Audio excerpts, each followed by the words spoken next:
Deniz Hocam mentinizi tanıtabilir Okay, miyim? so Ege recently graduated from Bilgi University, and she's gonna talk about Riemann-Hurwitz formula. Ege, whenever you want, you can start. Thank you. Hello, I'm going to talk about Riemann-Hurwitz formula, but before that, I need to introduce something about surfaces. A surface is, by definition, a manifold of real dimension 2. But if you're not familiar with manifolds, simply a manifold of real dimension 2 is a topological space that locally looks like R2. And to formalize this idea, we just introduce things called charts. A chart is simply something like that. We take a point of manifold, say X, and we find a neighborhood around it, and a homeomorphism from that neighborhood to R2 in our case. Here it's written Rm, but in our case we are interested in real manifolds of dimension 2, so it will be R2. And we require something else. If there is another chart, V and psi, the transition function phi composition phi inverse must be smooth, but we will not talk about it that much. I mean, a surface is simply what you imagine when I say surface. So we define something else on a surface. We say that a surface is orientable if its transition functions, that means the maps phi inverse composition psi, are orientation preserving in the sense of calculus. So we will use that later. Now we define a surface invariant, Euler characteristic, but we will define it by using a graph, and we should choose an appropriate graph for that. So what I mean by appropriate graph is something like you see in this sphere. This sphere, you can see that every edge ends with a vertex. And when you remove edges and vertices, you will be left with a union of open balls. So we are looking for that kind of a graph. And it doesn't matter how we choose the graph. We can put more vertices, more edges, and more faces, but in an appropriate way, as I said. And we will have always the same Euler characteristic, which is defined to be the number of vertices plus faces minus edges. So in the sphere, you can see that there are 4 faces colored differently, and there are 4 edges, above, below, right, and left, and 2 vertices. So its Euler characteristic will simply be 2. And you can do the same thing for the torus. Now, I think someone mentioned what a genus is, but I will define it anyway. The number of holes in a surface is called genus. Now we will talk about Riemann surfaces. A Riemann surface X is a complex analytic manifold of dimension 1.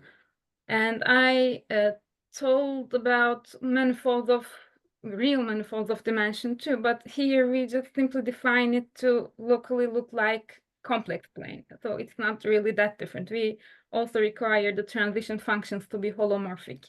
So it's only slightly different, not much difference there. In fact, Riemann surfaces are orientable, and this fact follows from a complex analysis fact that says holomorphic maps are always orientation preserving. So since the definition of orientability requires the transition functions to be orientation preserving, and by definition Riemann surfaces has transition maps that are holomorphic, it follows trivially actually.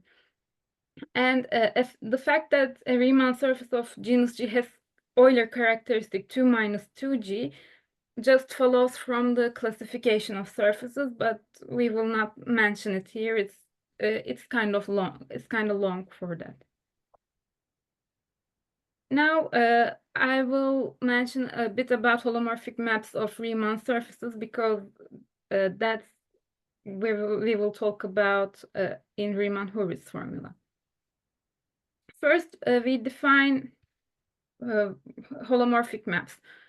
if there is a map between two Riemann surfaces, we call it holomorphic. If its representation, the representation is just the map between complex planes that given by this composition.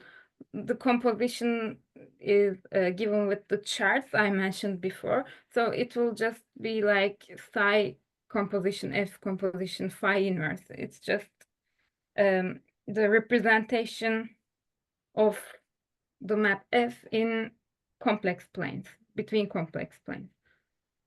So we will call F holomorphic if this representation is holomorphic in the sense that we know in complex analysis. There is an interesting thing.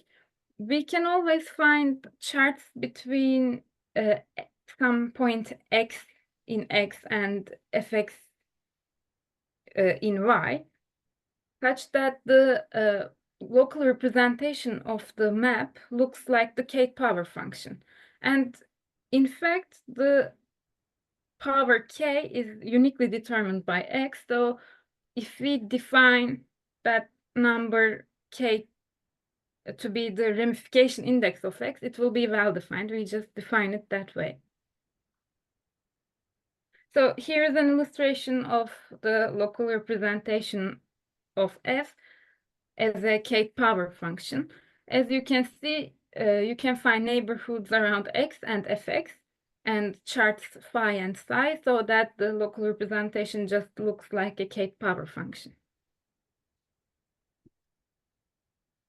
Now, this in fact is like a proof of how we find that local representation as a Kate power function, but I will not mention the whole proof. I just want to tell how we find such a K. So we actually start with arbitrary charts, phi and psi. Then we just look at the local representation, psi composition, F composition, phi inverse, but we just want charts to be centered at x and fx. That means phi x is 0 and psi fx is 0. So that F will be 0 at 0. And this way we can see that the Taylor expansion of the capital F, the local representation, will not contain a constant term, which means if we choose z to the k, the k powers, and the k, which the smallest k, sorry for that, the smallest k such that z to the k does not vanish in Taylor expansion of f around 0, we will see that k is greater than or equal to 1. Now, we define ramification point x in x to be point such that kx is greater than or equal to 2. And we will call a y in y branch point if it's an image of a ramification point under f. And also we call the set of all ramification points of x ramification locus, and the set of all branch points in y branch locus similarly.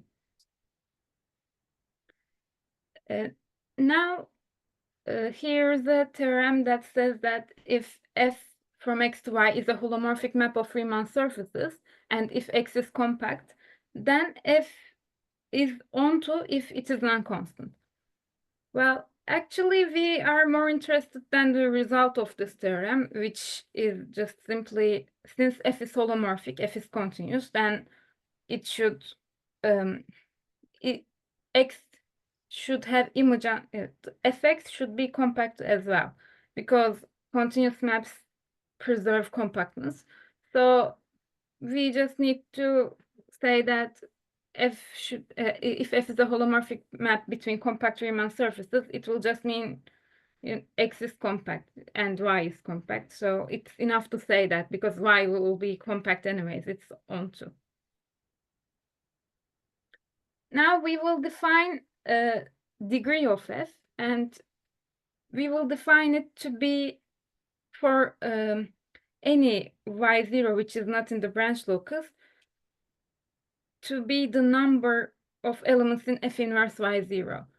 But for it to be well defined, we should first see that for any points that are not branch points, the cardinality of their preimages must be equal. So in this theorem, we see that it's equal. So the definition is good. It's well defined this way. Now, I think there's a typo. It should be f inverse y here, but anyways, we just first take y in y and an element x from the preimage of y. One can find a small neighborhood such that the local expression of f would be 1-to-1. So the only preimage of y in ux will be x. So we actually this way find some small neighborhoods around the points of f inverse y. So we see that simply f inverse y is discrete. And being discrete and closed in a compact space, compact and Hausdorff space, this set should be finite. And in this proposition, we can see that if f inverse y is the finite set x1, x2, xn, then D is simply the sum of kxi's. Now we are ready to prove Riemann-Hurwitz formula. Riemann-Hurwitz formula just states that if f from x to y is a non-constant degree holomorphic map of compact Riemann surfaces, and if gx denote the genus of x and similarly gy denote the genus of y, then 2gx minus 2 is equal to d times 2gy minus 2 plus the sum here, which is the sum of ramification indices minus 1. So we will prove that, but we first need to observe that what this formula means. And to see that, just recall that I've mentioned before the Euler characteristic of Riemann surface is given by 2 minus 2g if it has genus G. We will just use this fact to see that the left-hand side is simply the Euler characteristic of x, and the right-hand side is d times Euler characteristic of y minus the sum here. So it's just what is here. It's their equivalent. Now we want to compare the Euler characteristics of x and y, but to do that, we need to find some appropriate graphs. And we first find an appropriate graph of y, which contains branch points. Then we just consider its lift via f, and we call it gamma x. Here, well, we will just say it as a fact that gamma x is an appropriate graph for x, and we have the following equalities. The number of edges of gamma x is just d times number of edges of gamma y, and respectively for faces. And also, for each for each vertex of gamma x, such that fx equals v for some v in the vertex set of gamma y, well, sorry for that. The number of x such that fx equals v for some v vertex of gamma y is simply the number of f inverse v. Well, after observing that, we just use the proposition before, which stated that the degree is simply the sum of ramification indices, and we just see that the cardinality of f inverse v equals to d minus the sum here, because they just cancel each other, as there is minus before the sum. As a result, we get that the number of vertices of gamma x equals d times number of vertices gamma y minus the same sum. So as a result, if we just put everything here, the Euler characteristic of x is just equal to vertices plus faces minus edges. So we just write what we found, and we obtain d times Euler characteristic of y minus this sum here, so which proves Riemann-Hurwitz formula. And thank you for listening to me. Thank you.